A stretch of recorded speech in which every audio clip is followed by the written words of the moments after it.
Rise up!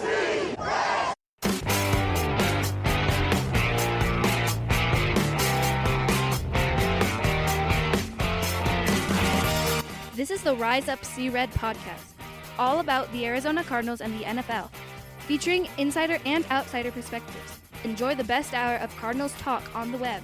Now here are your hosts, Jess Root and Seth Cox.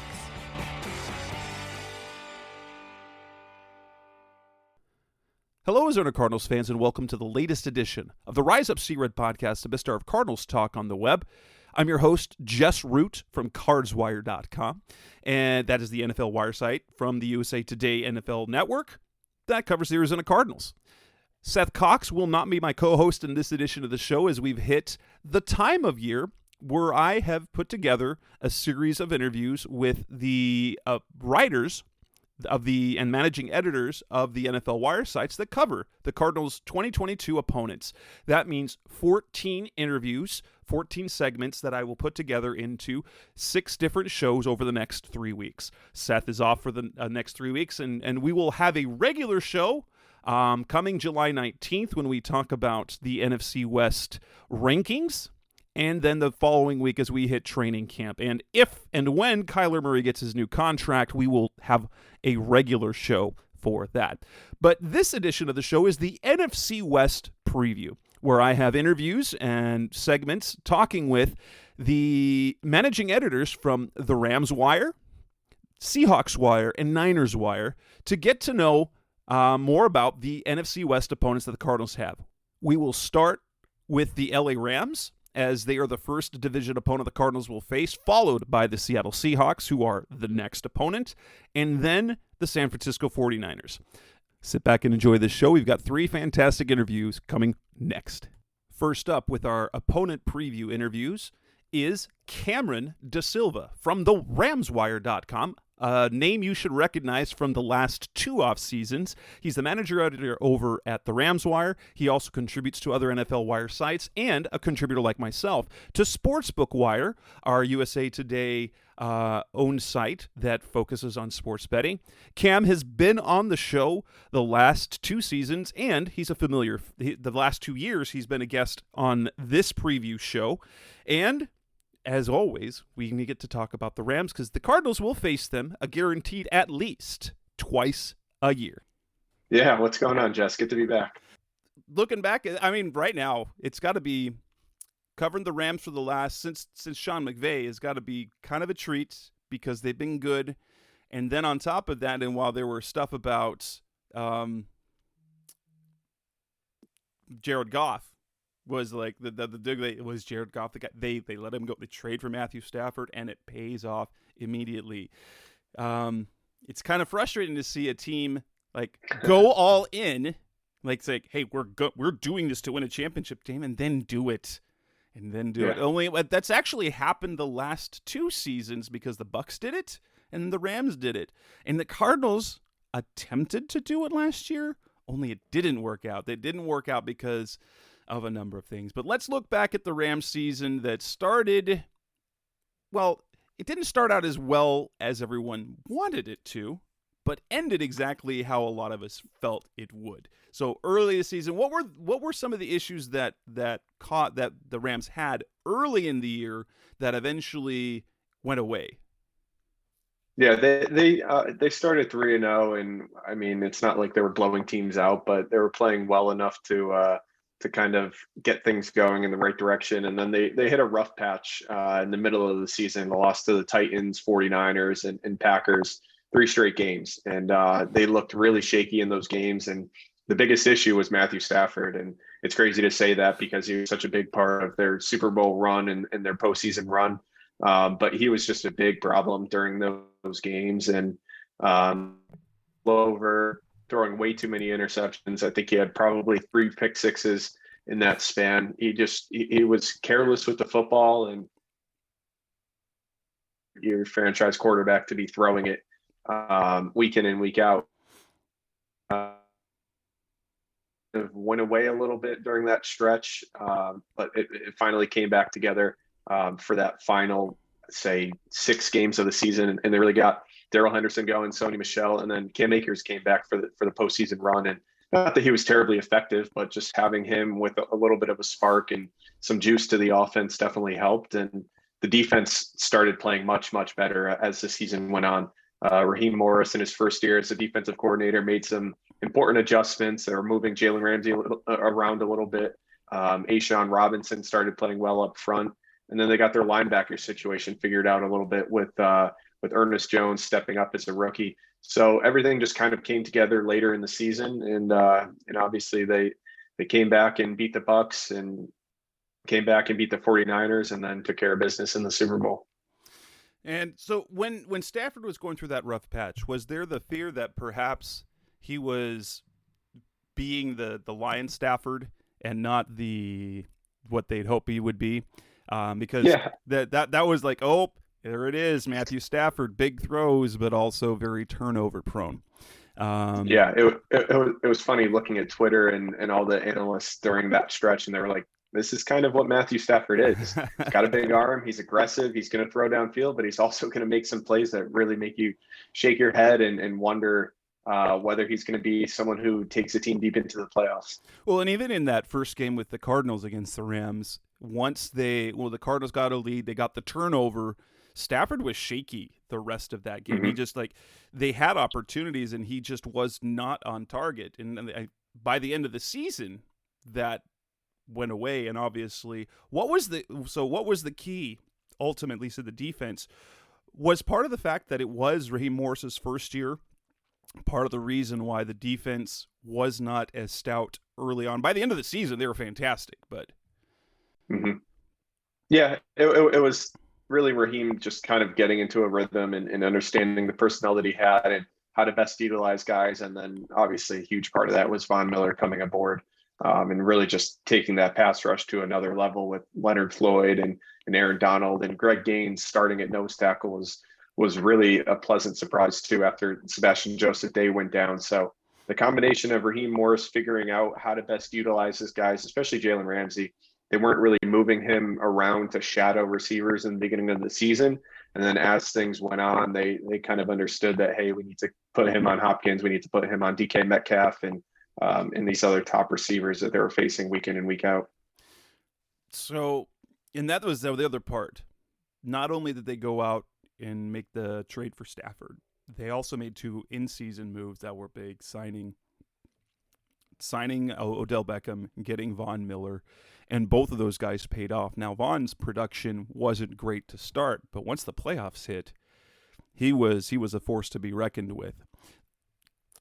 Ultimately leading to a Super Bowl. Obviously Sean McVay's taken them to the Super Bowl now that they got a championship.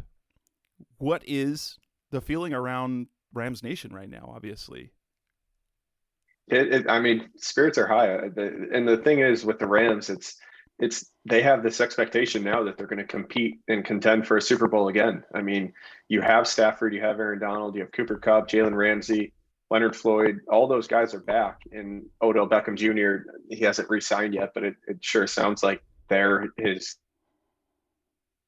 team that he wants to re-sign with. So he could be back. They lost Von Miller, which hurts, but everyone's kind of expecting to have success again this season, which is crazy because the Rams went 12 years with not having a winning record, and now you get Sean McVay and a 9-7 or 10-7 season is kind of a letdown. Spoiled a little bit now. But everyone kind of expects them to win the NFC West again, make a deep playoff run, and try to defend this Super Bowl title again. Coming up next on the Rise Up Sea Red podcast, the best of Cardinals talking about. Let's move to the offseason. The Rams have had a busy one. They've lost some guys. They've paid a lot of money, making everyone think that the salary cap is a myth, and more. That's coming up next in Rise Up Sea Red. They're back on the Rise Up Sea Red podcast, the best of Cardinals talking about. So let's move to the offseason. So before we get to the general free agency, let's talk about the 3 major deals that they made. They gave Matthew Stafford a contract extension. They gave Aaron Donald a big raise without extending him. And then they made Cooper Kupp very, very rich. Understandably so, because Cooper Kupp had a fantastic season. He continues to prove just how good a receiver he is. Now, talk about the Donald one first, because I know that both he and McVay hinted at the possibility of retiring if they were to win. McVay was that a money play on both parts? Because it feels like it was for both. It was just, hey, I could walk away. McVay talking about the TV deal. McVay, he got an extension this offseason too, didn't he? Not yet, but it's coming. It's coming. coming. He basically said it's coming. Yeah. And so, was that really just kind of a last season early leverage play? It wouldn't. I mean, that was my initial thought with Donald, because I mean, he did have leverage saying, hey, I can walk away. I've done literally everything a defensive player possibly can except win MVP, won a Super Bowl, 3-time defensive player of the year. What more does he have to accomplish? And he said, I guess when he came into the NFL, he said, I'm going to play 8 years and be done. He's got family still in Pittsburgh and wants to spend more time with them. But I think it was a mix of a legitimate consideration to retiring and also, hey, I deserve more money. I think he was probably the 5th or 6th highest paid defensive player in the NFL, which is not up to his standard of play. Right. I mean, he should be a little bit higher. So in fairness, at one time he was. Right. But that happens. Actually, only for like a week, I think it was, because Khalil Mack came out right after and that that's and signed what a deal that was just every time, just slightly bigger. Yeah, exactly. So he wasn't the highest paid for long, but so that makes sense. He was at one point. That Donald, he'd reached all his goals, and so that is the point where you're like, do I want to keep doing this? And right. And so it makes sense, but at the same time, it was quite convenient to go to the team. So I could retire. Yeah. And all they did is just throw $40 million more over the course of his deal. Yep. And save cap space. How? Like, I'm like, obviously we know how that works. That on the surface it looks like the Rams are doing, like, they're cheating. They're not. They're just gonna have to pay the piper down the line. It's gonna hurt in a couple of years. It's going to hurt in a couple of years. The same thing with the Matthew Stafford deal. What was the motivation behind that? Because how many years did he have left coming into this year? Just one. This would have been his last. 2022 would be his last season. So they wanted to. That was kind of their goal. They said it from the start when they traded for him last year. They wanted to extend him, and they believe he can play into his 40s. And so that was kind of something that they wanted to get done pretty quickly, and I was honestly surprised it didn't come together last offseason before he even took a snap. But now he gets $40 million a year, and quite honestly, I think if he was a free agent, he would have gotten much more than that. So, not that he did the team a favor, but I think he could have gotten more and asked for more. And the structure of it helps them this year for sure. I think he has like a $13 million cap hit or something. It dropped from $23 million, so saved them a bunch of cap space this year, pushed money out. And the Rams will be paying him probably cap hits of around 50-something million for the final 3 years. So that's going to be pretty expensive down the road. The teams are counting on that big boost to the salary cap over the next few years with a new TV deal coming in. And then on top of that, Cooper Kupp sets the record for guaranteed money for a receiver. Just going over what Tyreek Hill got. 5 years, 110. The money that's been going around to position players has been crazy. And I think it started with the Christian Kirk deal. When Christian Kirk got $17 million a year, all the top tier receivers, because Christian Kirk is a nice receiver, but he hasn't had 1,000-yard season even yet. He hasn't proven he can be a number one. But good for him. And all the top receivers like, yo, if Christian's getting that, what am I worth? And now we've got several receivers topping $20 million a year. And on top of that, they still saved. So in those 3 deals, they saved nearly $14 million in cap space. So the Rams obviously are willing to give a lot of money, because I know part of it's one of the quiet things that a lot of people don't know is that guaranteed money in a contract requires owners to put that same amount of money in an escrow account, which is weird. Is weird. Yeah. But it becomes an excuse for owners to not fully guaranteed deals, because then they have to take assets and put it somewhere else where they don't have it throughout the course of the deal.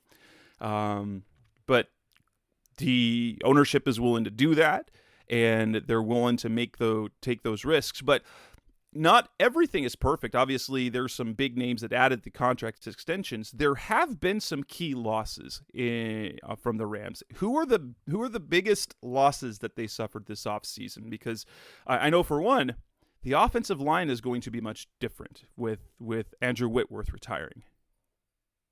Yeah, there were a bunch of losses, and on both sides of the ball, and even on special teams, they cut Johnny Hecker, their punter. He kind of had a down year last year, so that didn't come as a huge surprise.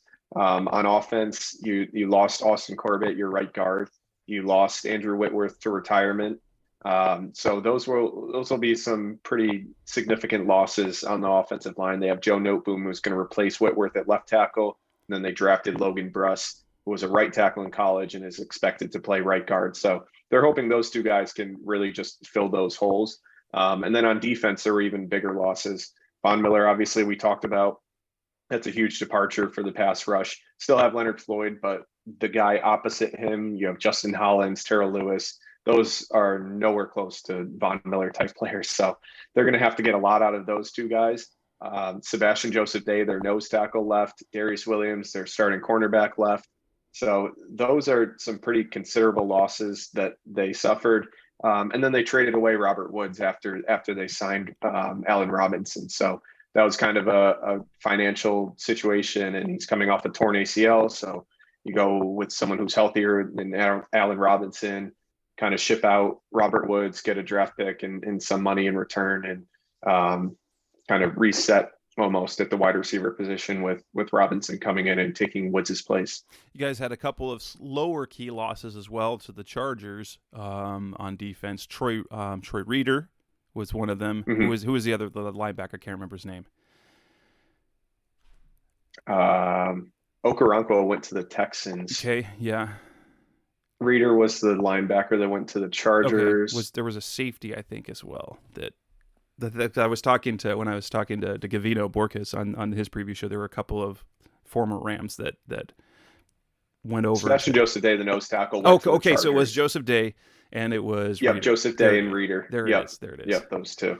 So, but yeah, how impactful are those losses going to be? Obviously, the Rams have great top end talent, and arguably, what actually helped them was a lot of the depth. We got Greg Gaines, who stepped in. Ernest Jones emerged at linebacker. When you had when you had Eric Weddle, Weddle re-retired, right? Yeah, he re-retired. He said he's never coming back. All right, so those losses, and we thought the same thing last year, is that they gained some guys, but they did suffer some losses. Who do you think are the most critical losses of that group? Outside of Von Miller, I would say Darius Williams is a pretty big loss at cornerback. Obviously have Jalen Ramsey on one side, but they don't have much proven talent beyond him at cornerback. They went out and reacquired Troy Hill, who left for the Browns in free agency last year, brought him back in a draft day trade this year. So got some experience back there. And then you have David Long. Good too. Yeah. He was a solid player, can play inside, outside. David Long, who really struggled in that first game against the Cardinals, got benched, had his role reduced, and then kind of stepped back up in the playoffs. So he's got some experience, a decent player. He can play inside, outside as well. And then they drafted Jacoby Durant and Darian Kendrick at cornerback. So not the most proven group of players at corner. Darius Williams was a really good zone corner who could. He was a ball hawk, had no interceptions somehow last year, but I think he had like 4 or 5 the year before. So he's a considerable loss. And then I would say that Sebastian Joseph Day, even though he was replaced so well by Greg Gaines last year, he's a really good pass rusher as a nose tackle and a really good run defender. So he can play nose tackle, he can play defensive end. That's a good pickup for the Chargers, with Brandon Staley reuniting with him, getting him back on his defensive line. So I think those losses are going to be felt by the Rams this year. The gains. So the biggest move, I think, well, obviously, that you talked about adding Troy Hill in the trade. They trade Robert Woods, but they signed Allen Robinson. And so now you've got Allen Robinson and you've got Cooper Kupp, and it feels like Odell Beckham's going to re-sign later once he's healthy. Mm-hmm. What do you think Allen Robinson can add to that offense, one? And two, who are the other additions that they made this offseason? I really like the Allen Robinson signing, and I didn't see it coming at all. He's really, the Rams over the years have kind of had a similar blend of receivers: Cooper Kupp, Robert Woods, Van Jefferson, all very good route runners. None of them are really burners or big body physical receivers on the outside. So you bring in Robinson, who's one of the best contested catch guys in the league, and he's not going to run a 4.2, but he can stretch the field because of how good he is in these 50-50 ball situations, going up and coming down with passes over defenders and making tough contested catches where a defender is draped over him. He doesn't need to be wide open to be open. He's someone that Matthew Stafford, like Calvin Johnson, is really going to enjoy playing with, and I think they're going to have a strong connection. And then the other big addition was Bobby Wagner. That was kind of a signing that some saw coming after the Seahawks released him. He said he wanted to play against them, and it was inevitable. Yeah, it really was. Another guy chasing a ring, a veteran player who wanted to come back home to LA. So it fit perfectly with the whole narrative and just the fact that the Rams could use linebacker help. And it's not a position that they prioritized at all in the last 5 years with Sean McVay. They've gotten by with Corey Littleton, Troy Reeder, kind of lesser known guys at inside linebacker. But now you bring in Bobby Wagner, who's going to work with Ernest Jones, and they can work. Really, they've been a single linebacker defense where they only have one inside linebacker on the field most of the time, 5 DBs and the defensive line and pass rushers. But now you have Ernest Jones and Bobby Wagner, where one of them can blitz, they can both cover, they can both step up and stop the run. So a nice combination there that they added with Bobby Wagner too. And they end up, so defensively, what you really like with what the Rams do, while they have to have this depth stepped up, at every level of the defense, they have a star. You've got Aaron Donald, You've got Bobby Wagner, and you've got Jalen Ramsey. Then you've got Matthew Stafford at quarterback. The line is a question this year, but they have star power at receiver. They have Cam Akers recovering. Hopefully he's back. And Darrell Henderson's still there, right? Yep. It's just Sony Michel right now. I think he's completely unsigned still, right? I think did he go to the Dolphins? I think he went to the Dolphins. I can't remember seeing that. I guess I can probably look that up. Yep, he signed with the Dolphins. So they have all. He wasn't someone that the Rams were going to bring back. They have all the running backs because of Mike McDaniel is just going to run the ball 40 times a game. Well, in fairness, in his history with the 49ers is that it doesn't matter how many running backs you have. Half of them are going to get actually all of them will get hurt, and you'll need production from every single one of them, and they'll all perform well. Like just the 49ers. They all have like 600 yards. It's like one guy gets hurt, they bring in another guy. Guys you've never heard of, Jeff Wilson, and he becomes great. What? It's ridiculous. It's ridiculous. But that's amazing. Now, the one thing that the Rams have not had much action with is the draft, because they keep trading away their first and second picks, and so they had selections from the third round on. It starts with Logan Bruss, who you already mentioned, who's slated to be a right guard out of Wisconsin. South Carolina, they went with some smaller name guys. So cornerback Jacoby Durant. You've got Notre Dame running back Kyron Williams, but he got hurt. Is he healthy yet, or he's going to be hurt to going into training camp?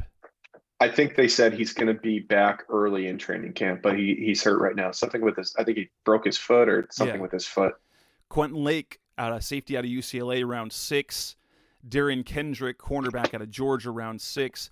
And this player, I'm very jealous of. He's Daniel Hardy out of Montana State. He's a guy that no one really heard of, but he is an athletic freak and played. And granted, Montana State's not exactly a powerhouse by any means, but he was moved to the edge for the first time last season and was incredibly productive. He is a little undersized, like Hassan Reddick, but his measurables are incredible. I wished the Cardinals could have landed him either in the 7th or as an undrafted guy. I know it was a guy that they that they visited with. And so Mhm. I was a little bummed about that. He's a guy who is super raw. I don't think he's going to be a star, but he could be one of those players that develops into something productive. Yeah. Which of those draft picks do you anticipate will have the most immediate impact this season? I think it'll be Bruss at right guard, but obviously that's the given choice, being he was their first pick and fills an immediate need. But I think Darian Kendrick can surprise some people at cornerback. Doesn't have good measurables, doesn't have good speed, and didn't test well leading up to the draft. But he played at Clemson, played at Georgia, and was pretty solid. I mean, he's not going to be someone who defends down the field on man-to-man coverage and runs with all these fast receivers, but you get him in zone and you get him looking at the quarterback, he can make some plays on the ball. So I think if they do have an injury or somebody kind of regresses a little bit at cornerback, I think he's someone who can step up and really play well. Coming in next on the Rise Up See-Red podcast, Best of Cardinals Talk on the Web, we will look ahead to the 2022 season, hopes, expectations, what Cam thinks the ceiling and the floor is for this team moving forward. That's coming next on Rise Up See-Red.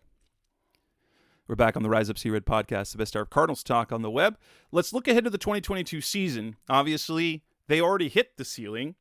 And although it was a roundabout way to get there, going into last season, the Rams, I felt, and many felt, were kind of the favorites to win it all.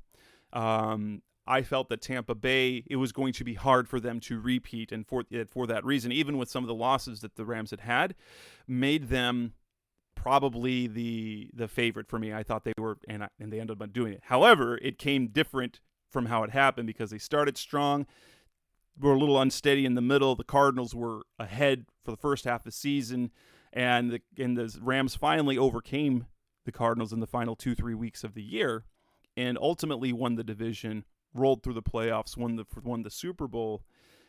Big picture, that's what everyone expected. For the Rams to win the division, be competitive into the playoffs, and potentially win the Super Bowl. On the Cardinals, on the other hand, entering last season, they thought, okay, they could compete for a wild card spot, but probably weren't going to be good enough to overtake the Rams. When they start 7-0 and 10-2, we're like, yeah, they should win this thing. But big picture, at the end of the season, the Cardinals were exactly what people thought they could be at best.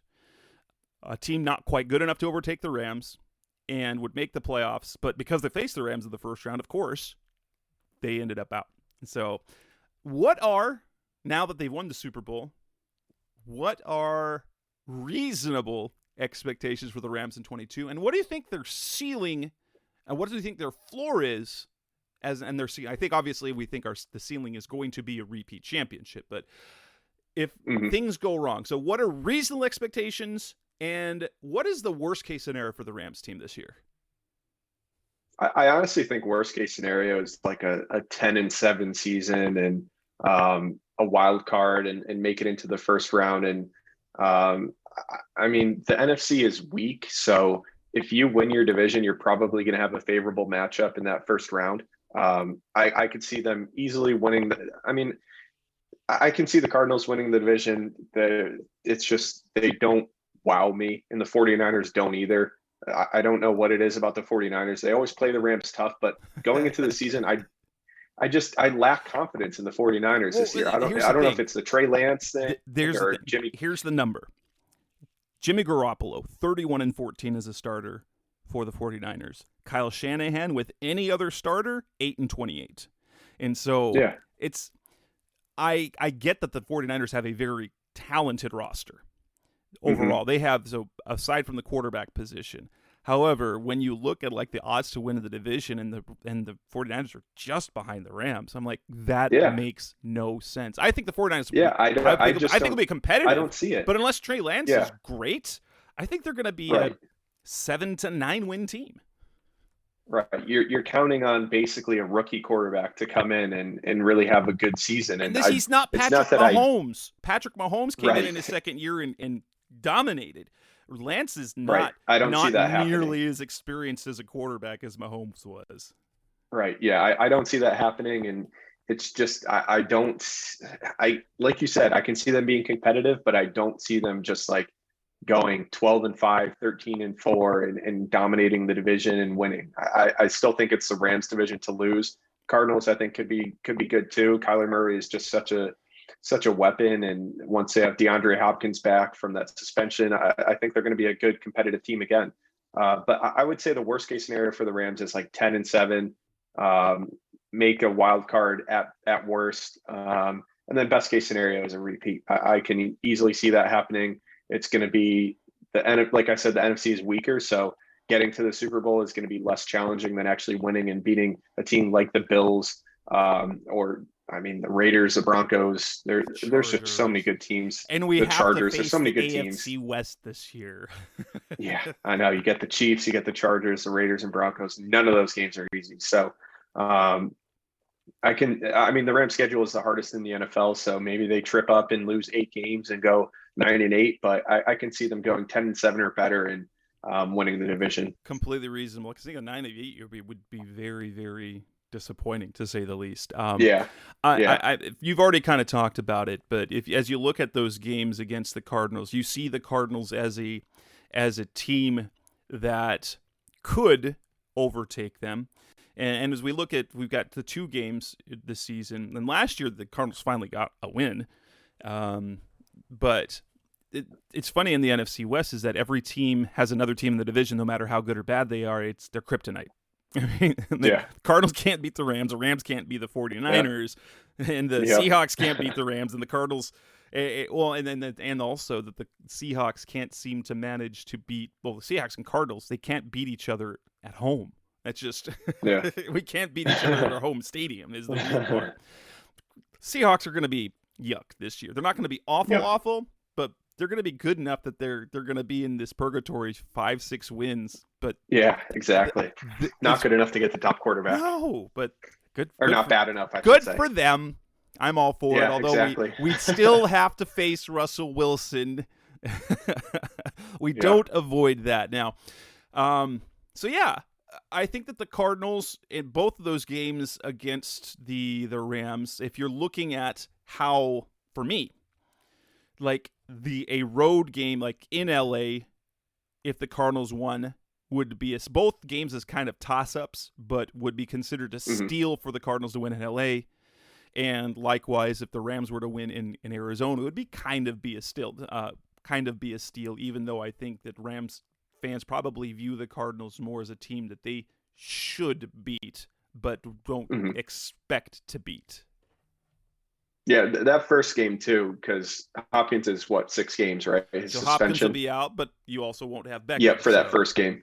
So it'll be 2 teams without one of their top receivers. But yeah, that's going to be an interesting matchup early on. I was hoping that the Hopkins suspension would not cover any division games. And it covers 2 of them. How many others? 2 of them. But one of them Seattle, so they should win that game. That's not. They better win that game. You should be able to beat Seattle without game. him. And exactly. It comes down to ultimately, it'll almost always come down to with a team as a division as competitive as the NFC West, is that when you have good teams, the division record matters, and. That's almost what it came down to. Is that the Cardinals actually did they finish 4-2? The Rams, or was it 3-3? The Rams lost 1 to the Cards and 2 to the 49ers. That was a rare case where the division record didn't determine the division winner, because the Rams had the extra win at at the end of the year. But the Cardinals went 4-2. But that's kind of for me. It's always, if you want to make the playoffs, you're going to have to go 500 in your division in the NFC West. Yep. And if you want to win the division, you need to win at least 4 games. And unless the Cardinals collapse in the second half. They were a mess at the end of the season. Well, it is just which is funny because there are so many reasons why. And it wasn't just Hopkins. It was a number of things. It was first J.J. Watt goes down. And so the defense, which was the difference maker early in the season, because the offense was great, but the defense was elite. And so they were getting turnovers early in the game. And so the offense would score. It would almost go like this: start on defense, get a stop, get a score, get a field goal or create a turnover, and then they never look back. They played exceptionally well from ahead, and that's the way their defense was built. J.J. Watt goes down, and then Kyler Murray gets hurt, and DeAndre Hopkins gets hurt. The offensive line, the offensive line drops in play, and then they lose. Not only that, they lose Rob Alford and Marco Wilson in the secondary. Chandler Jones only has 5.5 sacks after week 1. And so it wasn't just Hopkins, and that was the biggest one because offensively they seemed to take a hit and no one else was stepping up in plays. But on the defensive side of the ball, they weren't picking up because the defense took 2 notches down, the offense took a step down, and so it became very difficult for them to win games, especially when Kyler wasn't 100% and there were guys weren't open, and then the Rams got hot, and so that playoff loss was just an embarrassment. But nobody played well in that game. And the Rams, I guess, were a team of destiny because holy cow, when it looked like that they were going to jack stomp the Bucs, I was like, okay, here they go. I can't believe they blew that lead. Unbelievable. But then Cooper Kupp happened. The rescue. And then Cooper Kupp happened in the Super Bowl. Fantastic. All right. This is Cam DaSilva from theramswire.com. Now, if you're looking for the Rams Wire, you have to include because there is a Rams Wire that is not our network. So theramswire.usatoday.com. Cam DaSilva is our managing editor over there. You can also find him on varied contributing, helping out on other wire sites at Sportsbook Wire. And where else can our listeners interact with you on social media if you've got that? Yeah, I'm on Twitter at Cam DaSilva. Pretty straightforward. All right. A big thanks to Cam DaSilva for coming on to preview that show. Coming up next on the Rise Up C-Red podcast, the best hour of Cardinals talk on the web, we have our next interview about the NFC West, the Seattle Seahawks. That's coming up next on Rise Up C-Red. We're back on the Rise Up C-Red podcast, the best hour of Cardinals talk on the web. We have as a special guest, as we've actually had him the past 2 years, but one of our previews will be for the Seattle Seahawks, and friend of the show, Tim Weaver, who covered the team, who covered the Carolina Panthers the last 2 seasons and was managing editor over at Panthers Wire for this USA Today NFL Wire network, is now covering the team of his preference, the Seattle Seahawks, for the past roughly a year. Tim, we're glad to have you on. We just want to get you started. Thanks for coming on for the 3rd year in a row. This is actually, I love my co-host. I do enjoy these shows quite a bit because as connected as we are on our network, we're not super connected on the network because we're all in different parts of the country doing our own thing, covering our own teams. But we're glad to have you on. How was this switch from Panthers to Seahawks? I know the Seahawks are your team of preference. Yeah, I mean, thanks for having me, but I enjoyed it for a few months, and then it all kind of fell apart, starting with Wilson's finger injury against the Rams, and then I don't know. If you're looking for someone to blame, Seahawks fans, it was me. I brought the bad juju over from Carolina. You have nothing to look forward to except 5-12 seasons now for the foreseeable future until they find their next guy. So it's my fault. My bad, everybody. It's all right. I mean, as Cardinals fans, we do not mind Seattle struggling because they've been a problem for the Cardinals for a lot of years, actually. But this has been an interesting rivalry because of all the dominance that the Seahawks have had, especially at home. This has been really even because they can't seem to beat the Cardinals in Seattle, and the Cardinals can't seem to beat the Seahawks at home. It's been a weird dynamic over the last several years. It's very even, and I feel like that's kind of the same for Arizona with the other. There's like a rock paper scissors thing going on in the NFC West. Is like the Seahawks beat the Niners beat the Rams beat the Seahawks, and the Cardinals. Every team has a kryptonite. Every team has a kryptonite. We can't beat the Rams. The Rams can't beat the 49ers. Yeah. And we can't beat the Rams. It's just it's wacko. Is that it's just this? There's every team in the NFC West has a division rival that just no matter what year it is, it's kryptonite. But we want to get kind of, as we've done the last couple of years with Panthers, we want to talk about kind of progress logically through what happened in 2021 major losses, major gains, and kind of the outlook for this coming season. Obviously, the big story is that of Russell Wilson and his trade, but we'll get to that. Tell us, Tim, about last season. What exactly happened? We experienced that, obviously, the injury to Russell Wilson and his finger, but we take it back a little bit further, and we start before last season. There was, how bad was the blood between Russell Wilson and the Seahawks entering last season? I mean, he's a super professional, and he played his butt off for a good while this season, and we've seen the highs from Wilson. But how much do you think that the stuff that happened before last season bled into the season? I think it was pretty bad. We're still learning the details of this. I actually did a story this morning about Wilson pushing the former offensive coordinator Brian Schottenheimer out. Now, publicly, he's always going to say, like, I'm here in Seattle. I want to win in Seattle, and my coach is my coach, and I love my teammates, and I love God, and all the above. He's always going to have that positive exterior, but I guess behind the scenes, it can be a different story sometimes.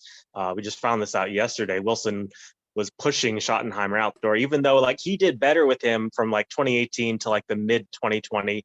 Things started falling off around like week 9, the middle of the 2020 season, but he was playing better than he ever had before. Schottenheimer was great. As great as it can be with Wilson. Like, his game has flaws. I think he's still a top 10 quarterback, still very talented, but his game does have flaws, and like, he was playing as well as I think he's ever going to. We'll see if that's true, like how well Denver does with him, but they were doing magnificently, and like, he just fell out with Schottenheimer and apparently helped push him out the door, even though publicly he was saying, this is my guy, I support my coordinator, we're all on the same page here. But I'm not that surprised to learn that. Like, he has this, he's a good guy. Like, DK Metcalf was joking with Kevin Hart. This is another story I did yesterday. Like, he seems like he's just a very positive kind of guy, but like, nobody can be positive all the time, 100%. Like, it's always going to be a little bit of a facade, right? Like, you have to get disappointed sometimes, especially over the course of a 17-game season. You're going to have ups and downs, and like, we just never saw the bad parts of it. But now we're starting to learn just how bad the relationship had deteriorated. And there were, rumblings. It wasn't like this came out of nowhere. Remember the previous offseason, they floated these list of teams that Wilson would be willing to waive his no trade clause for. Like, I'm not asking for a trade, but just in case, these are the 4 teams I'd be willing to go to, We made it clear that they were the I don't want a divorce, but right. I'd be willing to if date Jennifer these 4 Lawrence other gives me a women. call, I'm not saying if no. you decide to let me go. What? Yeah, exactly. This is absurd. It's absurd. But so ultimately, what went wrong last season? Was it almost all due to injury, whether it was Russell Wilson's or Chris Carson's, or Seattle dealt with a number of injuries last season. What did them in? What led to the state of what they were, missing the playoffs and being the worst team in the NFC West, which is something that they're not accustomed to being? Well, the injuries definitely played a part. Wilson's finger being number 1 on the list. He missed a few weeks, and Geno Smith did reasonably well for a backup. Like, he wasn't amazing, but he did a decent job. And they rushed back too soon. Like, the Green Bay game, he was terrible. That was the worst that I've ever seen him play. I think that was easily the worst game of his career. He definitely shouldn't have played that game. Probably should. It took him like 2 or 3 more weeks to get back up to speed, and by then, season's over. It was already too late. But more than anything, more than the injuries, I would say, it was just a long time coming. The draft, like, I think they did a good job this year. I like that they totally changed their approach. But like, since 2013, like, every class, you had those 3 great classes, 2010, 2011, 2012. When you get the Legion of Boom, you get all those pieces for the championship run. But since 2013, the draft, you had like the odd hit, like Tyler Lockett or DK Metcalf, but by and large, just terrible returns in the draft for 9 years, and nobody can overcome that. I don't care. Like, Wilson kind of like held the ship together as well as he could, but it was just an imbalanced roster. You just have too many holes here and there, and that's something that I think you can probably relate to. Like, you have a really good mobile young quarterback who's just kind of carrying you. You can only take that so far, and your team's eventually going to implode. Especially after teams start making adjustments, like the defenses you see week 1 are going to be dramatically different than what you see in week 10. It's very difficult to maintain a high level of play over a full season. So you need a complete roster, and theirs have slowly just kind of decayed to the point where they had to hit the reset button, and that became clear. I think like it was the Chicago game to me. That was like they went into the fourth quarter with a 10-point lead. This is a bad team. It's going nowhere. Nick Foles was playing for them that week. It was a snow game in Seattle of all things, but like they blew that lead, and by it was like a big mistake on defense, and then big mistake on special teams, and then a big turnover. And it was like all 3 phases just failed at the wrong possible time. And it felt like that was like the moment, like, okay, like something big is going to happen here. Either it's going to be Pete Carroll's going to go or Russell Wilson's going to go. In the weeks after, like everything they said publicly was like, we're going to hold this together. So, you have to go with what they say. But that was the point where I said, okay, like something big is going to change here. I don't know who it's going to be, but like they can't go on pretending that the ship is okay the way that it is. And that takes us to the offseason where this is basically happening. So coming up next on the Rise Up See Red podcast, the best ever Cardinals talk on the web. Let's move on and talk about the losses and the additions. That's coming next on Rise Up See Red. We're back on the Rise Up See Red podcast, the best of Cardinals talk on the web. This takes us to the offseason, where the biggest move is obviously there were 2 large decisions that the Seahawks made. One was trading Russell Wilson to the Denver Broncos, a move that I think didn't really surprise anyone, but the fact that it happened, it changed the landscape of the NFC. One, changed the landscape of the AFC with the trade. But not only that, and then they cut ties with Bobby Wagner. Talk first a little bit about the Russell Wilson deal, how it went down, if the Seahawks got enough. And for me, it comes down to it kind of, and we talked about this before we started recording, is did they really decide that they chose Pete Carroll over Russell Wilson, which I find mind-boggling. Yeah, that was basically what it came down to. It felt that one of those 2 had to go because you have 2 fundamentally different visions for how you want to run the offense. Pete Carroll wants to run the ball. He doesn't care who's in his backfield. He doesn't care if he has a Hall of Fame quarterback. Apparently, he wants to run the ball on first down, run the ball on second down, and then do whatever you can on third down. That's how he wants to play the game. I disagree with it. I think it's in the wrong decade. It's the wrong era of football, but that's what he wants to do. And all along, Wilson, naturally, he wanted to go the other way. Like, give me the ball. I'm a top 5 quarterback. Put the ball in my hands. Your offense has always been best when you go up tempo.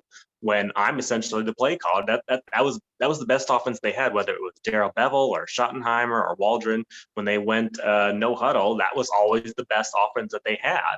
So naturally, he wanted more of that. But Carroll just that's not in his DNA. That's not how he wants to run an offense. So you had to make a choice there, and I think they made the wrong one. I kind of understand where they're coming from. If you remember this, like that day, that was when Aaron Rodgers signed his new deal with the Packers. I think it was like 4 years and $200 million, $50 million a year, basically. And they have the same agent. And they've always pegged the Wilson contract talks to Rodgers. And I wrote an article like right after the Rodgers thing. I said, this basically pushes his price out of a reasonable range. Like, you can't give Wilson $50 million a year for what he's been giving you the last year and a half. Even though he's still a very good quarterback, I wouldn't pay him $50 million a year. I guess the Broncos are going to disagree. But it made sense. And then I finished the article, I shared it, and then went for a walk. And by the time I was back, they had traded him. So I'm like, okay, this happened a little faster than I thought it would. But I understand where they were coming from as far as the timing goes. But the details are the problem. Like, I like the picks they got for a 33-year-old quarterback. That's a good haul. I really like Shelby Harris. I think he's a tremendously underrated lineman. I like Noah Fant as a tight end, but they didn't get a good quarterback in exchange, and that just sours the whole thing beyond repair. Drew Lock is still very young. He's 25 years old. Like, I was a different person at 25 than I am now, 37, and we all change over time. We all grow. He may not be the best quarterback that he's going to be yet, but right now he's like what, like 25th, something like that, 26, 27. You got to put him somewhere in that range as far as the top 32 in the league. And so, like, even looking ahead, like right now, he's not even beating out Geno Smith currently. Now, granted, Geno's been in the system for a couple of years, but still, he's not even beating Geno Smith out at this point. Yeah, that says everything you need to know, even though like Smith does have the experience advantage. He's been the backup for the last 3 years. But if your athleticism, if your overall like package can't beat out Geno Smith, the same as he didn't beat out Teddy Bridgewater last year, and they're basically the same guy. Those two, like, they had pretty much identical PFF grades last year. You couldn't beat out Bridgewater. What makes you think you can beat out Geno Smith? So unless Geno, I've always expected Geno's going to win this battle. I expect him to start week 1 against Denver. The only way Locke is going to get in there probably is if Smith either fails, bombs totally, or he gets injured.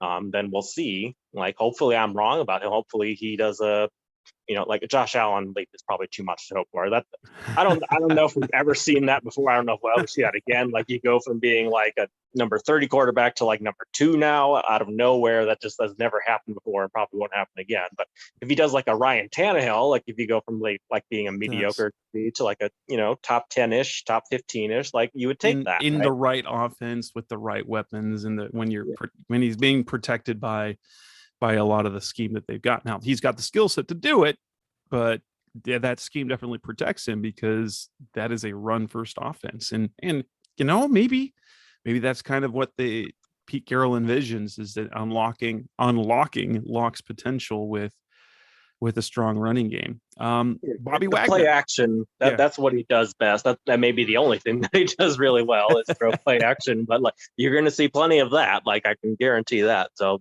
they'll do well with play action. But you need to be able to do more than that if you're going to stick around as a starter.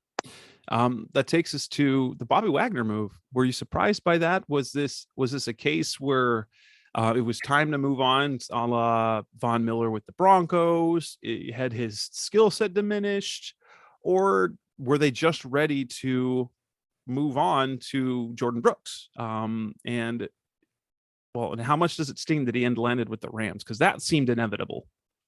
Yeah, it's devastating. I just, as like a fan, losing Bobby Wagner hurts so much more than Wilson. Like, the way that he carried himself to like the very high level, like nobody played. Like, you can argue maybe Luke Kuechly for a while. They were like 1 and 2, 1A, 1B, however you want to put it. Good. But like, just so good, and Wagner so consistently good. Yes, consistently the best off-ball linebacker for like 10 years. And like that, I don't know if anyone's done that. Maybe Ray Lewis. I don't know if he was the best guy for 10 years. But like, just an unbelievable run of play. And for them to do the way that they did it was horrible. I was so upset. They like claim there's a miscommunication issue, but apparently, like the story goes, they didn't even tell him. Like, he found out that he was getting cut by the Adam Schefter tweeting it out. And that I was just, I don't usually do this. I said, shame on you, man.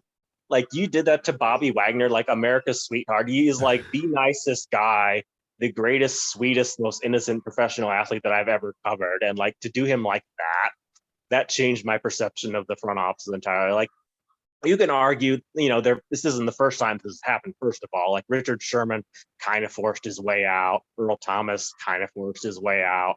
And like Russell Wilson, I get it. Like, I didn't like the trade, but I understand. But like, to do Bobby Wagner the way they did was just excruciating and like terrible on a fan level.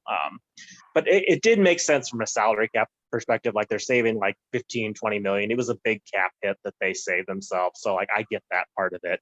And he's not the same Bobby Wagner that he was in like 2015 at his peak. But like, even if he's like 85% Bobby Wagner, that's still really damn good. That's a great linebacker. Like, it's going to be really hard to find someone who can play at that level. It may be 30 years before they find another linebacker like that. Even if linebackers are still a thing 30 years from now, who knows? But no, I didn't like that at all for many reasons, especially the way that they did it to him. Brooks is a very good young linebacker. He improved a lot. I think he was pretty terrible his rookie year, but he took a big leap forward, especially in coverage last season. So I understand the confidence they have in him. He's going to be the new Mike, the guy with the green dot on his helmet this year. So he's calling the plays on defense, and that makes sense. But Cody Barton is actually going to take over Wagner's spot at MLB, and he did really well. Wagner got hurt. I honestly think he was playing hurt near the end of last season, which is why it was like the first snap against Detroit, week 17, that he got injured.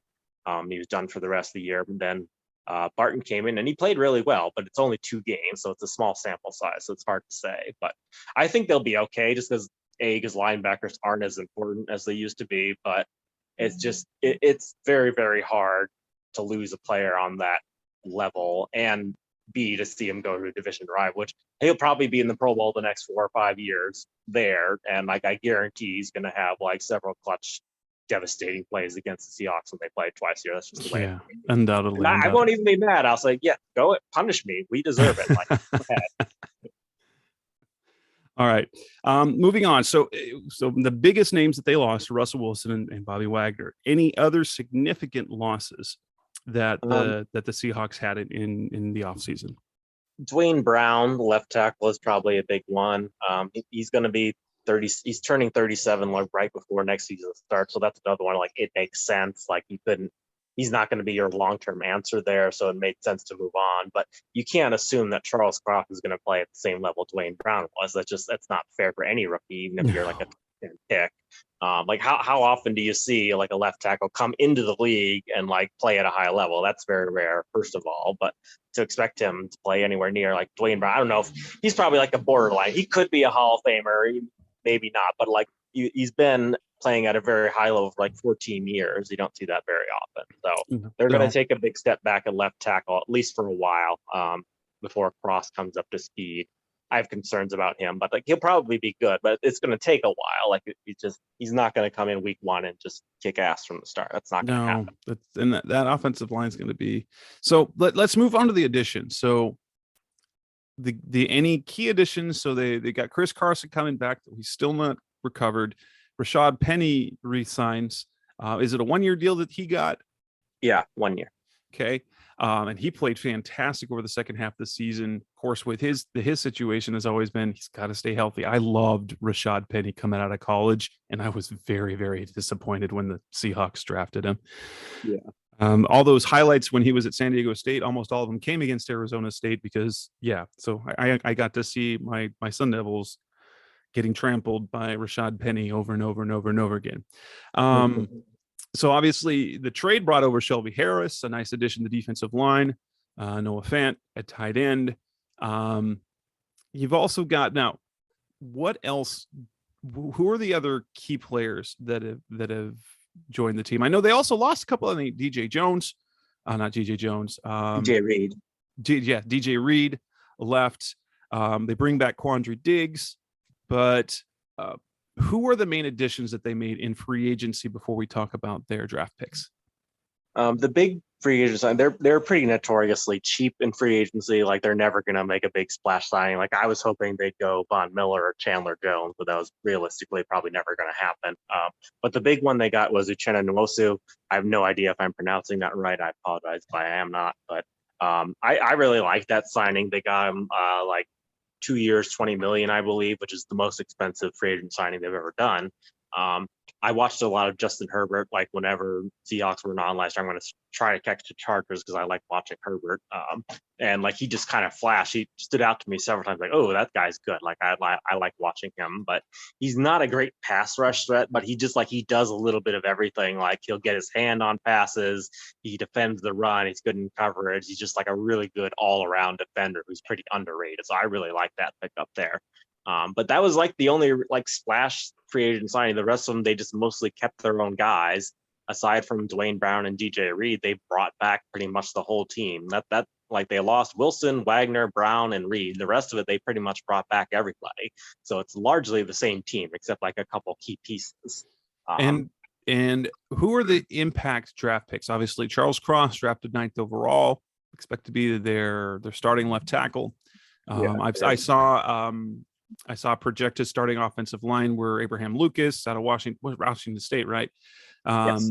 He is projected to be the starting right tackle because you're going to have bookend rookies. Scary stuff. Yeah, scary. Didn't Austin Blythe? They signed him, right? Yeah, he's going to be their center. I'm not a big fan of that. I'd rather they've got J.C. Treader or somebody who's a little bit more proven like that. But no, the offensive line is going to be really bad. I don't think they're going to be like PFF has them ranked dead last in the NFL. I think that's probably a little extreme, but it is going to be pretty bad, at least for a while. I know that. But Ken Walker, like he's the big one. Like you had to expect. I kind of jokingly like my last. When I'm so sick of mock drafts, you know what like mock season is for us. I did like 3 running backs in my final mock draft. It's kind of a joke, but like Ken Walker was one that I was like certain, like he just felt like he's a Seahawks back end. Like I had him at 41 in like a few of my mocks just because it seemed so obvious. I love Rashad Penny, and he finished this season, as you said, very, very strong. He actually tied Josh Allen for the most yards per carry in the league for the season. And like, even though he did nothing from like week 1 to week 12 pretty much, but he just exploded so well down the stretch. So I expect Penny to start, but like if he regresses even a little bit, or if he like hurts his pinky finger, they're going to put Ken Walker out there. Like his job is going to be his eventually, no matter what Penny does. It's kind of unfortunate for him, but Walker is just a great athlete. He's a stud. That was the one, like I did a lot of watching the OT class because I thought they would take 2 guys this year, but Walker was the other guy that I watched. I really enjoyed watching aside from the tackles in this class. He's going to be an impact player. I don't like the fact that they're a run first offense. You know, I disagree with the philosophy, but it is what it is, and I think he's going to be really good at it. Now, outside of that, coming up next on the Rise of Sea Red podcast, the best hour of Cardinals talk on the web. We'll come back and wrap things up with Tim Weaver talking about the kind of the expectations and the outlook for the 2022 season. That's coming next on Rise of Sea Red. We're back on the Rise Up Sea Red podcast, best hour of Cardinals talk on the web, and we're here with Tim Weaver from SeahawksWire.com, the USA Today NFL Wire site covering the Seattle Seahawks. We talked about the offseason, talked about last season, and now we're looking ahead to the coming season. Do you, first and foremost, foresee them making any other move at quarterback? Are they really going to roll with Geno Smith and Drew Lock? I think they are. Like I'm not happy about it. I've been doing quarterback lists this entire offseason, hoping they'll do it. But like, if they were going to do it, I feel like they would have done it by now. By now, your only choices are Baker Mayfield and Jimmy Garoppolo. Both. and honestly, Seattle, there's no way San Francisco's traded Garoppolo to them. And Baker, that's going to be a funny situation because it almost feels like, hey, Baker, we've moved on for you, but yeah, Deshaun's suspended. So, hey, Baker, can you play for us? That's going to be fun. I think he's in a great situation. Like he can just sit on his ass and make $18.5 million this year and do absolutely nothing. Or he can wind up starting and be like, hey, you put yourself in this situation by trading for him first and you didn't get rid of me. So like, this is your problem. Why don't you double my salary if you want me to play? They really screwed themselves in a number of levels there. But I don't know. I feel like Carolina is going to get one of those two, either Garoppolo or Mayfield. But I think they're sticking with Smith. I think Carroll really liked the way that Geno played. And it was like 3 games and a quarter, basically. And he did pretty well for a backup. Like he's not Russell Wilson. You can't expect him to be. But his game is very, very different. And I think that's kind of what they want. Wilson is excellent at throwing these deep balls. He's great at extending plays with his legs. You know, you've seen how many times there's this famous, I forget what season it was, like Wilson spins out and then he's like out of the pocket for like 9 seconds and he's like 40 yards behind the line of scrimmage and then just like desperately heaves one to Baldwin and he winds up scoring. This is against Arizona. It's just like that's his game, but like that is not sustainable. And like I can understand Carroll wanting to have something different, and that's exactly what Geno is. He's going to throw more to the middle of the field. He's going to move the sticks. He's just a more conservative quarterback in general. I think that's what he wants more than anything else. For a while, I was convinced that they would try to trade for Derek Carr or Kirk Cousins, like they want that kind of quarterback. But like Geno Smith is pretty much cut from the same. He's not as talented as Carr or Cousins, but like that same, he's not going to screw you up. He's not going to take big risks and get sacked 17 yards behind the line of scrimmage. He's not going to throw wild picks. I think that's more that they just want somebody who's going to move the chains and do what they're asked rather than just play jazz all the time like Wilson does.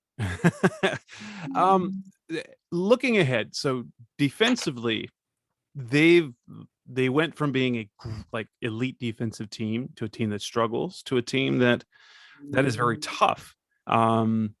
What do you see the defense? What's the outlook for the defense looking at 2022? I really like the defense going into this year, actually, but it's mostly like a philosophical change.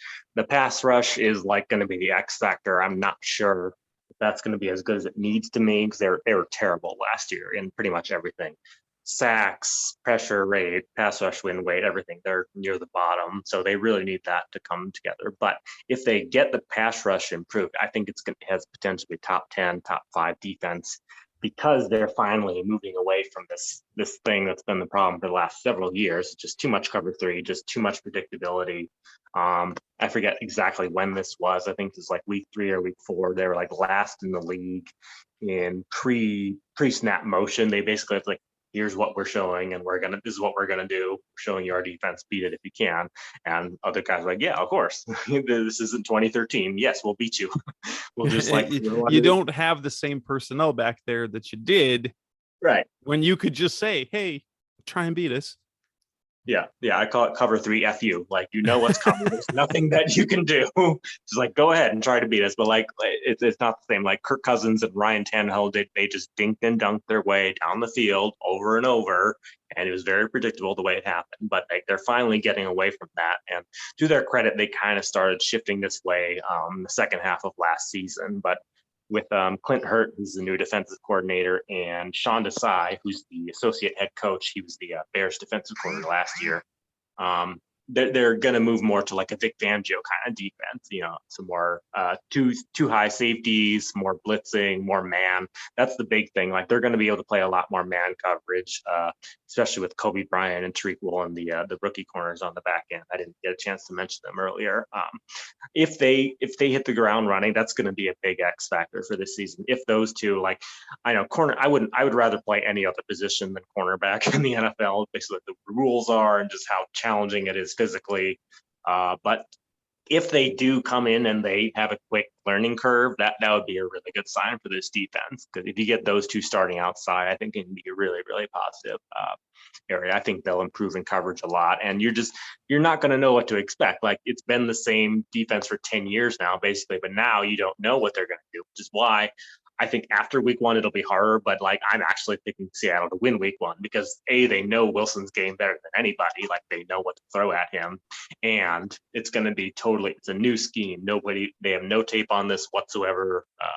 Preseason, you're going to get vanilla stuff. You're not really going to see what they're going to do. So I feel really good about the defense going forward. And so when you look at this team, do you think that the defense will be good enough to overcome what are likely going to be, I portray what I feel is going to be a struggling offense? Because one, they might be able to run the ball well, but you've got four new starters on the offensive line, including 2 rookies expected to be the starting tackles.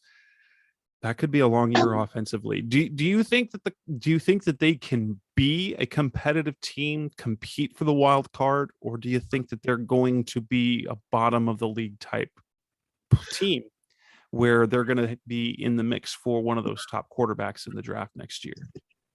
Yeah, I think it's unfortunately going to be somewhere in between them. Like, they're not going to be in the running for a number 1 pick. They're not going to, like, even top 5 would surprise me. Like, they're going to win at least 4 or 5 games. They're going to get 5-6 wins and be 8 or 9 games either. Right. They're not going to get a wild card, and they're not going to get a number 1 pick. So you're stuck in that no man's land, which you never want to be in. You're not bad enough to get a quarterback that can turn your fortunes around, and you're not good enough to like sneak in and like possibly upset somebody in like the wild card round like 2010. You're just like, they're kind of stuck. 6-11, 7-10 is pretty much what I'm expecting. Right. I do think they will run the ball well, but like, the flip side of that is unless Drew Lock takes this like Ryan Tannehill or Josh Allen like jump, they're just going to start crashing the box on you. Penny and Walker, you're going to have 9 guys in the tackle box, and what do you want them to do about that? They're not Derrick Henry, and even him, like, there's only so much you can do. So the offense is going to be bad. Defense will be good. Special teams was great last year, but like, if your passing offense isn't functioning like in this league, like way it is, and if now, they like, get down a score, that'll be really, really hard to come back. Right. There's no way they're going to, like, Geno Smith isn't the kind of quarterback who can put you on his back and just, okay, be like Cam Newton in the I forget what year it was against the Eagles. They were down by like 19 points in the fourth quarter. Like, okay, here we go. And just score 3 touchdowns like nothing. You know, they don't have that guy anymore. So you need to get the lead. Otherwise, you're screwed. All right. Tim, I really appreciate the time. That pretty much covers it. We've got Tim Weaver from the Seattle Seahawks, covering the Seattle Seahawks for SeahawksWire.com. You can find him at that site. Are you on social media at all, Tim? I am not yet. I am very proud of not being on social media. But so his work you can find on SeahawksWire.com. Something that you'll find some of his stuff popping up on CardsWire is during the offseason. We often do our NFC West roundup, some stories from each team in the NFC West, and so usually on Sundays we'll have a post about some Seahawks stories that Cardinals fans should know about, and you will see Tim's work there. Tim, thank you again. 3rd year in a row we've had you on the preview show. I really appreciate it.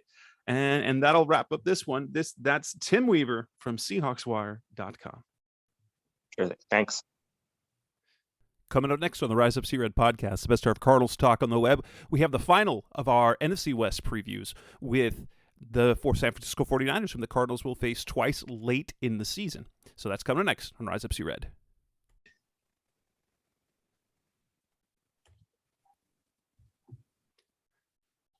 Next up on our opponent previews is the 49ers. And for the 3rd year in a row, close friend of the show, Kyle Madson from NinersWire.com, joins me on the Rise of Sea Red podcast to talk about the 49ers.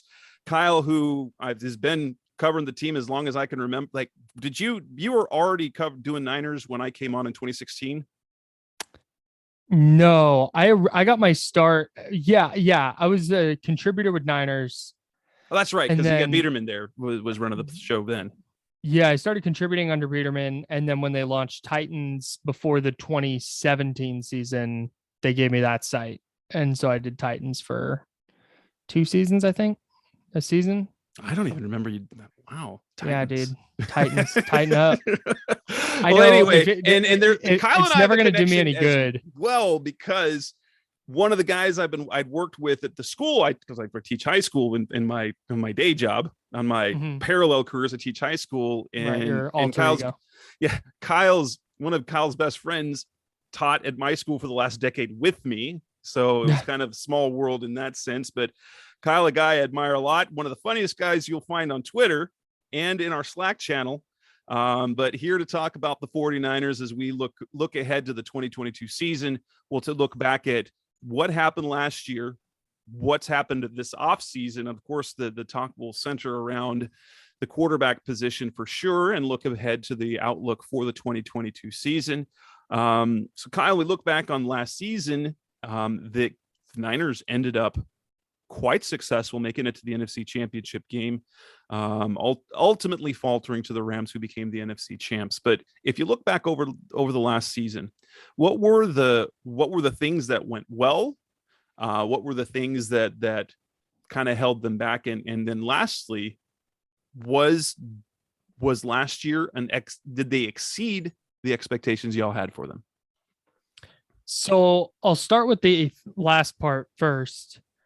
I think they were right about at what we expected them to be. They maybe didn't get there the way a lot of people thought they would. I thought they'd be pretty good. And 10-7 in the regular season is not optimal. And I think that had they been better out of the gate, they're probably looking at 12-ish wins. I think that their roster was that good. But when they get out of the gate as slow as they did, the fact that they finished 10-7, what the team we saw over the second half of the year, I think was what I was personally expecting from the beginning of the year, where they were just really dominant on the ground, pushing teams around. And they won a lot of games and went to the NFC Championship and were a dropped interception away from going to the Super Bowl. So yeah, I think they met expectations for the most part last year, even if it happened in kind of a roundabout way. What went well for them, their defense was really good again, which was a pretty significant deal. And they were healthy for the most part, which Nick Bosa coming off the ACL tear, That was a big deal. Jimmy Garoppolo is always a question mark in that area, and he wound up getting a little banged up, but he still played 15 games. So I think health was good for them last year. And their A players played like A players. That's the big thing with this team. It's Trent Williams, George Kittle, Deebo Samuel, Nick Bosa, Fred Warner. When all those guys are playing well, they're a really, really hard team to beat. And Elijah Mitchell emerging as a go-to lead back helped a lot too with that run game. A 6th round rookie last year. He was really good.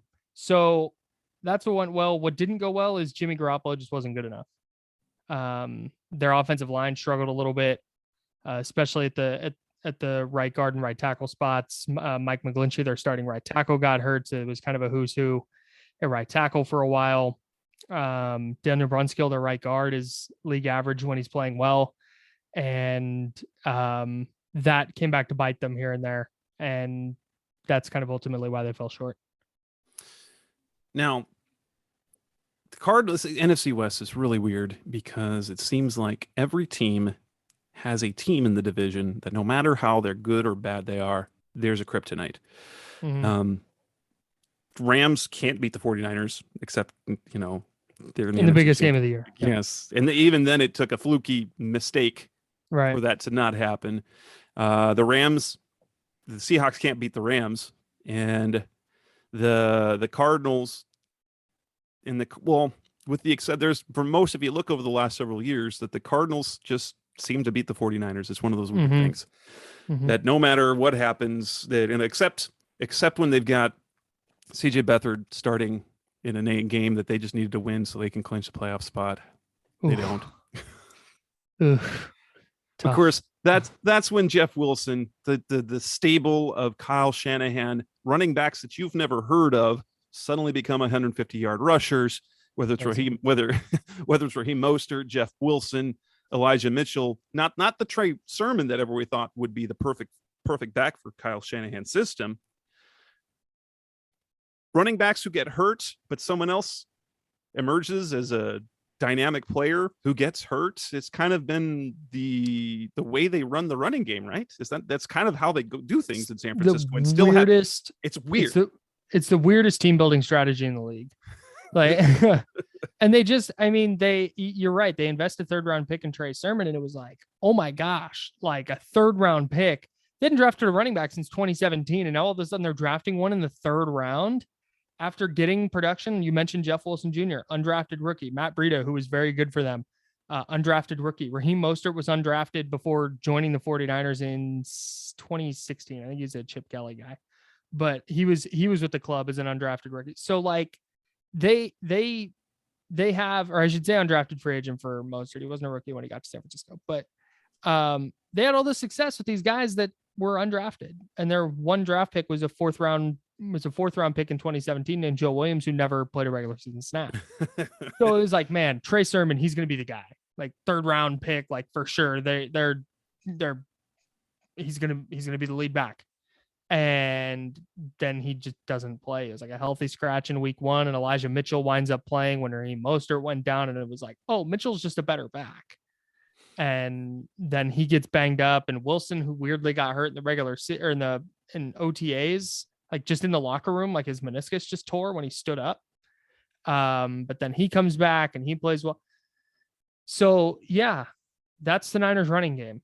I wish I could give you more than that, but it just shows Kyle Shanahan, like, with my group text of guys that we cover the Cardinals, is like, I don't think there's any doubt that the best schemed run game in the NFL has got to be the 49ers and Shanahan. And maybe in part that is because of the flexibility they have with Kyle Juszczyk, who is a fullback, but is kind of like a tight end, but uses a fullback. The skill set that he has and the flexibility that they can do things with 21 personnel that literally no one else can in the league. Right.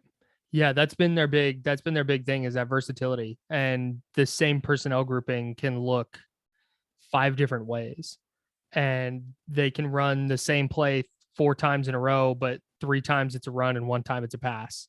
And it's just really hard to game plan for it. I think, just to add on to that, and Shanahan having the best schemed run game in the league, they did that with a quarterback who wasn't threatening teams downfield, which is where I get really impressed. The fact that he can create those mismatches with numbers, even though teams aren't threatened deep and are playing up in the box. That's a lot. I mean, the players have to execute, but that's a lot of coaching too.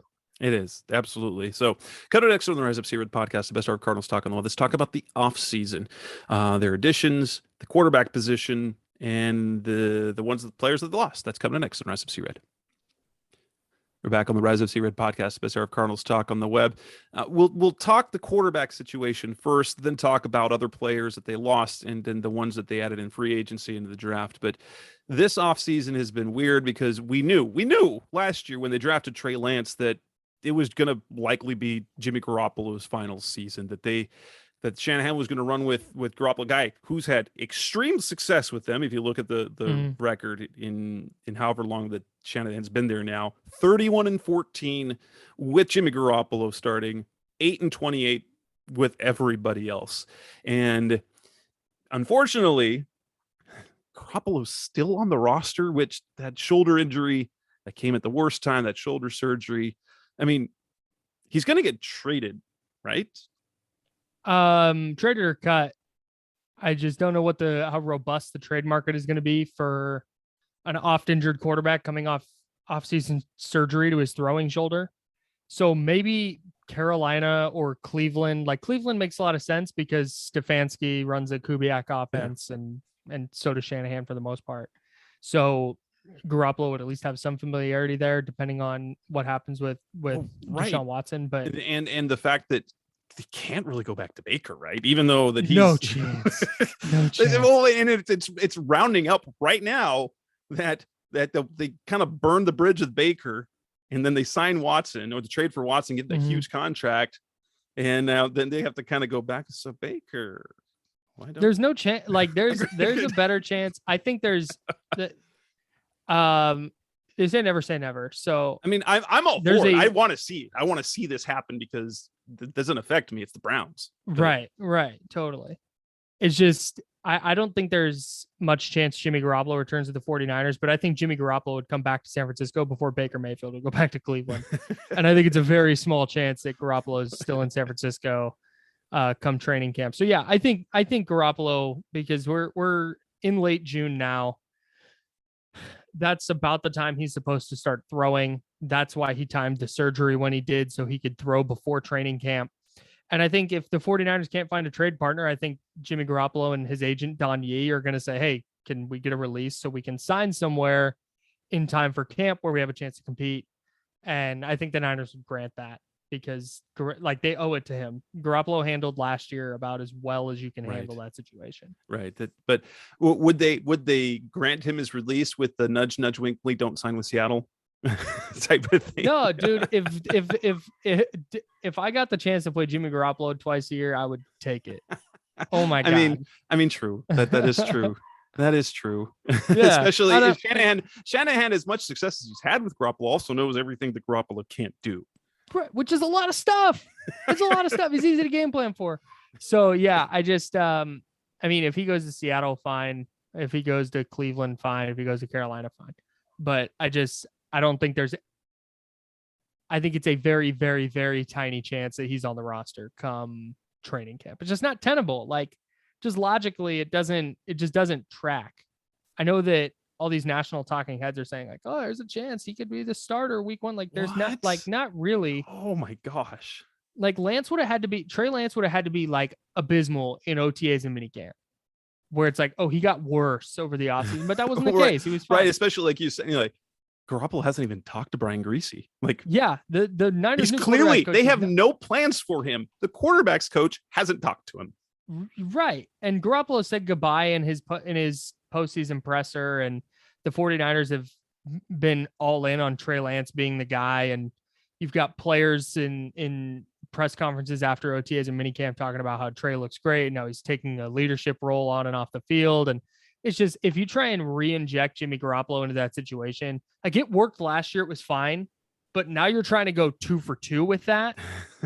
And that's where I think things get dicey, where it could like start messing with them on the field.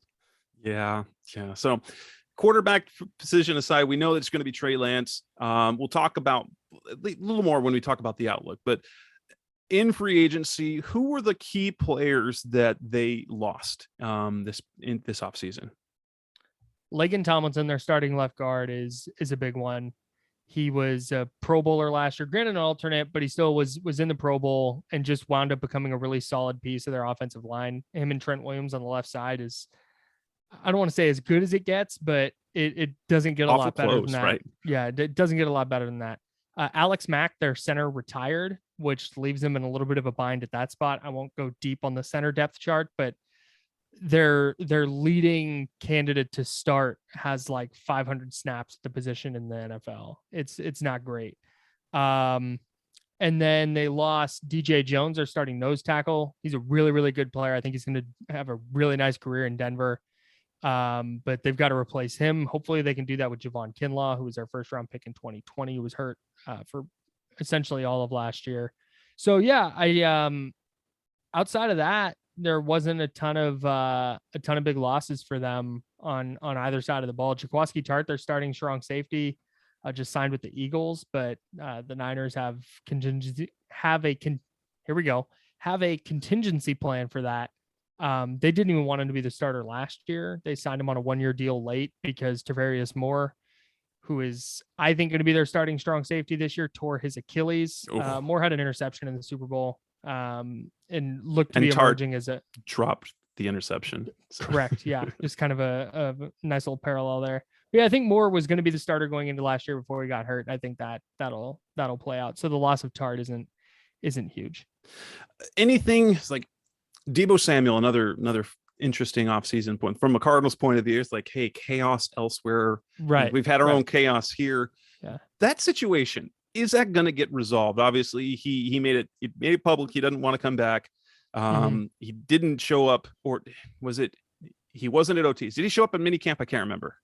Yeah, he did. Okay. And obviously there's money involved, but there's also the issue of how he was used, that he doesn't want to be used in the run game, at least not to the extent that he was late last year. Is there going to be a good ending to that? Yeah, I think so, because the Niners, so the latest reporting on it is from Ian Rappaport, who said that Samuel is looking at this, not about this contract, but about his next contract. And if he's running it, he averaged like 10 carries a game at the end of the year. And from week like 10 through the playoffs, he was at like 9 or 10 carries a game. And when you're doing that and you're running between the tackles, like that's just a beating he's taking. And it's different. I mean, it's different from when you're a receiver. As a receiver, you can duck out of bounds, you can get down in the middle of the field. When you're running it, you're gonna run into somebody at full speed at some point. And especially with his running style. So I think he was looking at it like, I don't want this to be my only contract. So I don't want to play running back. I think he's fine with a gadget play here and there. But the Niners, we talked about it earlier. They drafted Ty Davis Price in the 3rd round, 2nd year in a row that they've drafted a running back in the 3rd round, because I think he's a big bodied back who can take some of that short yardage onus off of Deebo Samuel or off of Elijah Mitchell, who spent a lot of last year hurt. So I don't think the Niners want to use him as much as a running back because he is such an effective receiver. But he was just so good at it. I mean, yeah, totally. He was so good. Every time they got in a big spot, and maybe this is something he'll want to continue to do, is, 3rd and 7 against the Packers with a trip to the NFC Championship on the line, hand it off to Deebo Samuel. Let him go get 9 yards, which is what he did there. But maybe not, 2nd and 6 in the first quarter, not handing it to him and letting Ty Davis Price or Elijah Mitchell get that carry. I think that's what this is about. I think the Niners are fine with that. I think that the fact that he was at minicamp, and not just there, but like doing sprints on a side field in his 49ers gear, and during team drills, he's standing with the wide receivers and he's chirping at the defense and he's holding a play sheet following along. Like, all of this points to me to him, playing nice and eventually coming to the negotiating table. And I think once that happens, they'll get a deal done. And once the contract's signed and he gets the big signing bonus, it's easy to like the 49ers again. It's easy to like your team. Right. That's good. So the additions. who have they added that are going to be impact in free agency, and then who are the guys in the draft that you see making an impact this year? Obviously, I'm glad you said the draft. free agency, they just weren't that busy, man. Trevarius Ward, they signed from Kansas City. He should help their secondary quite a bit. I nice think they're going to pickup. play more. I wish the Cardinals would have gone after him, but I think he's a good player. I think they're going to play more press man. And I think that's something he's good at. So I think Trevarius Ward is going to play a key role. Drake Jackson, who they drafted number 61 overall from USC, he's a monster, man. And from everything I heard, I have a bunch of friends who cover USC and who went to USC and are huge fans. I just hit everybody, and everybody gave the same answer on him. Like, weight fluctuations because of changing roles, because of coaching changes, led him to his production to be all over the place. And he wound up playing like off-ball linebacker, which is not what he should be doing. Yeah, it's nuts. So when he can just pin his ears back and rush the passer, like athletically, he is capable of it and looks really good when he does it. So I think Drake Jackson is going to have a pretty significant role this year. Talked about Trevarius Ward. Ray McLeod. Can I interest you in a Ray McLeod? Former returner for Pittsburgh. He was their best receiver in minicamp, I guess, but that was without like George Kittle and Debo. There's Oren Burks, former Packers linebacker, going to help the special teams out. Same thing with George Odom, former Colts safety. He'll help the special teams out. Lock it in. Hey, watch out for that. Well, and what's helpful with a guy like Jackson is that you've got to have to deal with, like, first and foremost, Nick Bosa, because Bosa is special on that other side. He's really and good. So it makes things easier for any player. Now, Kinlaw, he's been, there was the interesting interaction with somebody who covers the team that I saw that. I'm like, what in the world? But just a disaster, just a total disaster all the way around. But the one kind of do you think he becomes what the 49ers thought he was going to be? No, because I think when you trade DeForest Buckner for the 13th pick, and then you use that, you check that. You trade DeForest Buckner for the 13th pick and then pass on Tristan Wirfs, who is really good, it turns out, and they could have used. They trade back with Tampa Bay to the 14th spot, and then they draft Kinlaw. And when you're doing that, you're trading DeForest Buckner and then trading out of 13 to move back to draft this guy. He needs to be at least as good as DeForest Buckner at that point, or in that stratosphere. And he's just not been. His rookie year, he was fine. Like, he had his ups and downs. Like, he had a pick six against the Rams, which was kind of like oh wow, this guy is crazy talented. But then he had a lot of snaps where he just got stoned at the line of scrimmage. So he gets hurt last year. He has reconstructive surgery on his ACL. He has to be really good to reach that like DeForest Buckner tier of player. And I just don't think he's going to get there. Like, he might be serviceable, but when you draft a defensive tackle in the top 15, you need the guy to be a Pro Bowler at least. And I just don't know if he's going to be that. All right. So we've got the additions, we've got the subtractions coming next on the Rise Up Seahawks podcast, the Bizarre Cardinals Talk on the Web. Let's talk about what the outlook looks like for the 49ers season in 2022. That's coming up next on Rise Up Seahawks. We're back on the Rise Up Seahawks podcast, Bizarre Cardinals Talk on the Web, talking to Kyle Madson from NinersWire.com. We're going to be talk about what the 49ers would look at now in terms of what people think of the 49ers, betting lines, their odds for winning the division, winning the Super Bowl. They have better odds to win the division than the Cardinals. They have better the Super Bowl odds than the Cardinals. In fact, the odds to win the division are not far off the Rams, who I think should be the prohibitive favorites coming off the year that they had. And I look at the 49ers team personally as a team that potentially could underwhelm depending on the play of Lance. But I see them among the teams like the Cardinals. I think the division favorites who won, the guys that won the titles last year, are the ones that are probably going to win their divisions this year. And then the Cardinals, Niners, Eagles, Saints, and Vikings are the 5 teams that are going to be vying for those 3 wild card spots.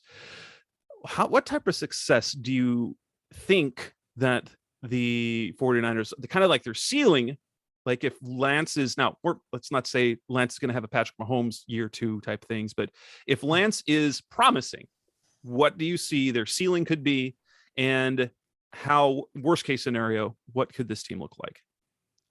All right. So that's what's fun about the Niners this year is those 2 things are just so dramatically different. Like, like going into last year, it was kind of like, okay, their floor is like 9 wins. If Jimmy Garoppolo is healthy, their floor is 9 wins and their ceiling is probably 13, maybe 14. But this year, it's like their ceiling, if Trey Lance comes out and is just awesome, is just like he picked up everything over the offseason and he hit the ground running and he's good out of the gate, you're looking at like 13, 14 wins. And that's if he's really good and everybody stays healthy, because I think the Niners do have a really good roster. We talked about their A players, and their A players stack up with any other team's A players, I think. But then there's the scenario where Lance is just not good. Like, he's just an inaccurate passer. He doesn't know where to throw it. And when he does know where to throw it, he doesn't get it to the right spot. And their offense just kind of bogs down. And in that case, you're probably looking at like 5 or 6 wins. But I think realistically, they're somewhere in between, because I think Lance is going to, the big deal with him last year was he did not look good in week 5 against the Cardinals, but there were flashes. Like there were a couple throws in there where it's like, wow, like that's a great play. And he unlocks some other things in the offense that they didn't have before. Absolutely. Just by virtue of being able to extend plays and move around. But then there's this other side where in week 17 against Houston, yeah, the bad plays were still there, but there were exponentially more good plays and exponentially more plays where it's like, oh, this is why he was the number 3 pick. So that improvement is what jumps out to me. And so if he can improve over the 18-week season, where by the middle of the year, he's starting to really get it and their offense is really starting to click, I don't see why he can't be as or more productive than Jimmy Garoppolo was by the end of the year, which is not super hard to do just from a sheer production standpoint. Plus all the things he can do. And there's things that Garoppolo can do that he's not going to be able to. Like just with reading defenses, Garoppolo's seen it all. There's accuracy that Garoppolo had, especially in the middle of the field, that I don't think Lance will have. But conversely, like Lance can throw it to all levels. He can throw it to the boundary. He has a good deep ball. Like there are things he's going to unlock that they couldn't do before as well. So I think he can be as productive as Garoppolo just by virtue of, on 3rd and 7 being able to extend a play, and instead of throwing an incomplete pass, all of a sudden he's running for a first down. That moves the chains. On 4th downs, he gives the element of his legs, which unlocks some things for the 49ers. I think they were 10 for 20 on 4th downs last year. I think that's an area they can definitely get better at. So yeah, I think they fall right about where they were last year, if everybody's healthy, where they win 9 or 10, maybe 11 games, and they're just in the playoff hunt. But I would not bet them to win the division. They need a lot of things to go right, I think, to be that good. And compared to, listen, the Cardinals and the 49ers are kind of in the same boat in that sense. How do you think the 2 rosters, obviously, they're not going to see each other till mid-season, and it'll be twice in like 4 weeks is how it'll end up. But the Cardinals won't even get to play the 49ers at home because their home game is going to be in Mexico. How do you see the 2 teams match just on paper? Would you say that the 49ers have a slight edge overall, pretty even, or the Cardinals have a slight edge overall? Man, I think the Niners probably have no, because any edge the 49ers have defensively, I think the Cardinals probably have offensively. At least for now. Man, I think they're probably pretty even. I think that's pretty fair. I think that's a pretty fair assessment. Yeah, there's things the Niners, like I said, can do defensively that I don't think the Cardinals can, especially with Chandler Jones gone. Mm-hmm. But on the other side, there's things Kyler can do that Trey Lance may never be able to do. So, and then DeAndre Hopkins is really good, and I think Marquise Brown's going to be a fun fit down there. So I'm different teams for sure, but I think when you're just kind of sussing out floor and ceiling, Cardinals I think have a higher floor. So if I had to rank them, I'd probably put the Cardinals a little higher, but that's mostly because I have no idea what the Niners are going to get. Yeah, I have the Cardinals kind of between a 9 and a 12 win team, maybe 8 to 12 wins, and I kind of pegged the Niners right now somewhere between 7 and 10 wins, and because even if Lance isn't great, I think the rest of the roster, if the rest of the roster is healthy, that they're going to be a tough team to play no matter what. And if Lance, like, even if he makes mistakes, that the flashes will be enough to win some games. Yeah, I think that's probably right. And I think too, their offense might just look different.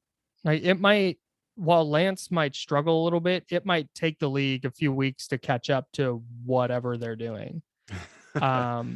And that's why Lance didn't. That's at least why I think Lance didn't play a lot last year, because the offense is just different. Yeah. Well, because they did look like when he started against the 49ers, their offense was quite different in terms of philosophy. And they bogged things down for the Cardinals, and the Cardinals were prepared for that as well, which was interesting in that game. Yeah. I'm optimistic because of the arm strength and what that's going to do in the passing game. But then again, he had some real struggles with accuracy last year, especially in the preseason, but it got, I think, a little better over the course of the year. So we'll see once training camp and the preseason starts, what it kind of looks like. But yeah, until I know what he is, it's really hard to say how good San Francisco is going to be, because it all comes down to that position. Well, and they play in a division, which we've been saying for years is the best in the NFL, I think, because Seattle looks like hot garbage entering this season. Thank God. My goodness. What the hell are they doing? Why would you go into a season with Geno Smith and Drew Lock as your quarterbacks? I need Seattle one time to win like 4 games. I think that's just year. Once. I think they're gonna, but I don't 4 wins.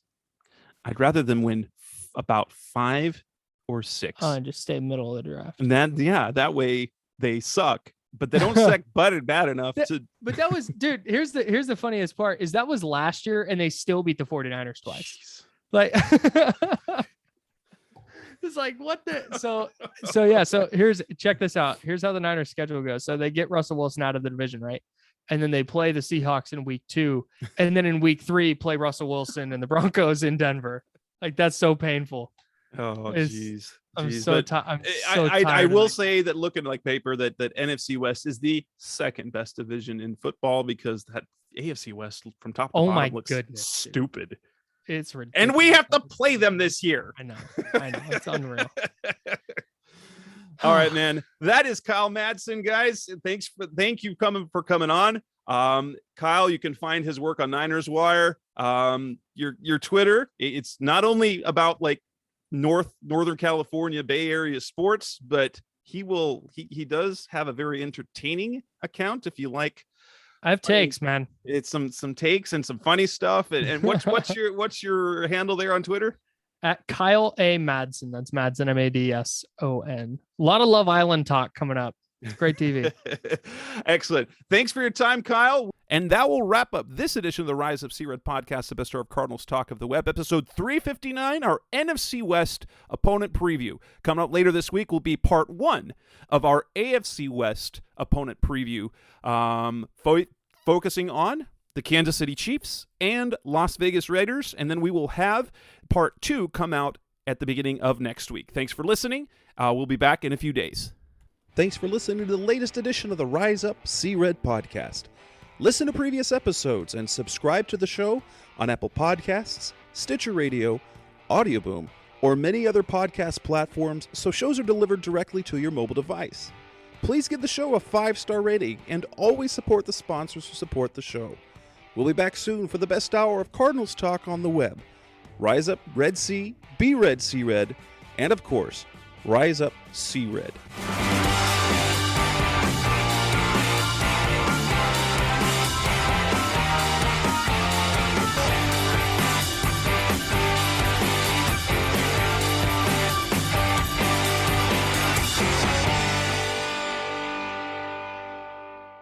Roll!